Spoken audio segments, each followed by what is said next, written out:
மண்டல பூஜைக்காக தற்போது சபரிமலை நடையானது திறக்கப்பட்டுள்ளது.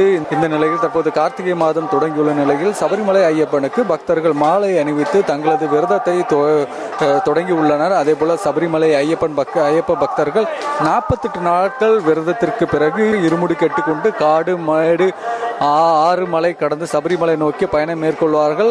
அவ்வாறு கல் முள் கடந்து சென்று ஐயப்பரை தரிசிக்கும் பக்தர்களுக்கு தீராத பிரச்சனைகள் தீரும் என்பது ஐதீகம். சபரிமலை விரதம் இருந்து பயணம் மேற்கொள்ளும் பக்தர்கள் கார்த்திகை முதல் தேதியிலே பெரும்பாலும் தங்களது விரதத்தை துவங்குவது வழக்கம். அந்த வகையில் ஆயிரக்கணக்கானோர் மாலை அணிந்து தங்களது விரதத்தை தொடங்கியுள்ளனர்.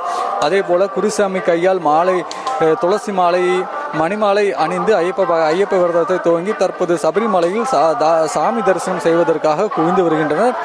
தற்போது நாம் நிற்கும் பகுதி சபரிமலையின் 18ஆம்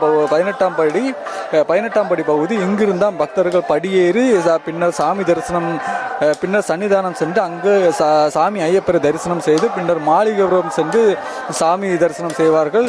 இன்று கடும் குளிர் இருந்த நிலையில் அதனையும் பொருட்படுத்தாமல் பக்தர்கள் தரிசனம் செய்து வருகின்றனர்.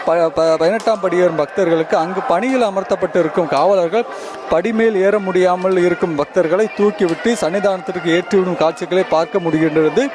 அதே போல சபரிமலை, பம்பா மற்றும் நீலக்கல், அதே சன்னிதானம் உள்ளிட்ட பல்வேறு பகுதிகளில் சுற்றியுள்ள பகுதிகளில் சிறப்பு குழுவானது பேரிடர் குழுவும் சரி, பக்தர்களுக்கு உதவும் வகையில் பேரிடர் குழுவும் சரி, மருத்துவ குழுவும் சரி, மற்றும் அதே போல காவலர்களும் சரி, அதோட போலீசார் இங்கு 14,000 போலீசாரும் காவல் பணியில் ஈடுபட்டு பாதுகாப்பு பணியில் ஈடுபட்டு இருக்காங்க. அதே போல இங்க பம்பையிலிருந்து சபரிமலை வரை 14,000 போலீசார் தற்போது பாதுகாப்பு பணியிலும் ஈடுபட்டு இருக்காங்க. மேலும் இந்த தேசிய பேரிடர் மீட்பு படையும் சரி ஏதேனும் உதவி தேவைப்பட்டால் அவர்களுக்கு உதவும் வகையில் தற்போது ஈடுபட்டு வராங்க.